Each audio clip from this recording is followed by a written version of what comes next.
आप जहां भी हो, धाम का आश्रय ले लो, चरणामृत रोज पियो। किसी को समझे में नहीं आती बातें।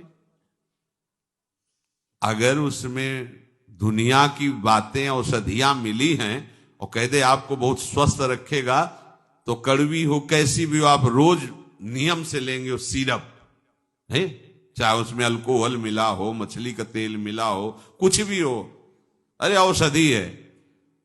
और संत जन, महापुरुष जन, शास्त्र कह रहे हैं अकाल मृत्यु हरणम सर्वव्याधि विनाशनम श्री कृष्ण पादोदकम पीत्वा पुनर्जन्म न विद्यते।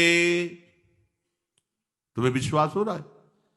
अकाल मृत्यु नहीं होगी तुम्हारी कभी भी।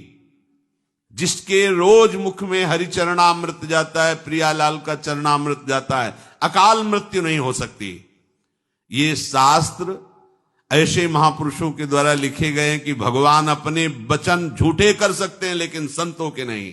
अपनो परण विशार भगत को पूरो परण निभाऊं, जाचक जाचू कहे तो बेचे से बिक जाऊं।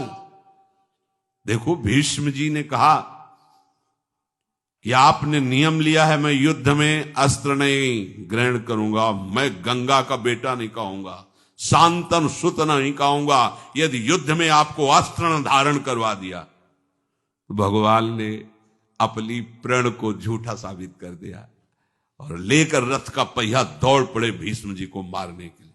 बोले बस यही बाण धनुष, यही देखना चाहता था कि आप अपना प्रण निभाते हो या अपने भक्त का। अपनो परण विसार भगत को अकाल मृत्यु हरणम, चिल्ला चिल्ला के कह रहे हैं। पैसा नहीं लगता। अपनी श्री जी को स्नान कर, राधा नाम को, या आप मंदिर से किसी भी, हमारे बड़े उदार ठाकुर है, चाहे आप राधा रमण जी चले जाओ, बिहारी जी चले जाओ, आप किसी, ये सब हमारे वृंदावनाधीश्वर श्यामा श्याम ही अलग अलग कुंजों में गए हैं तो रसिकों ने लाल लड़ा के उनको अलग अलग नाम से पुकारा, वही गलबहियां दिए गए तो राधा रमण वही गए, बांके बिहारी वही, राधा वल्लभ।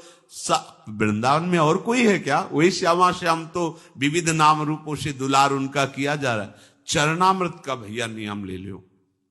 अगर सत्संग सुनते हो, संतों की वाणी पर श्रद्धा है, तो चरणामृत के बिना आपकी जिह्वा में कुछ खान पान की सामग्री नहीं जानी चाहिए। आज से नियम ले लो। श्री जी का चरणामृत अपने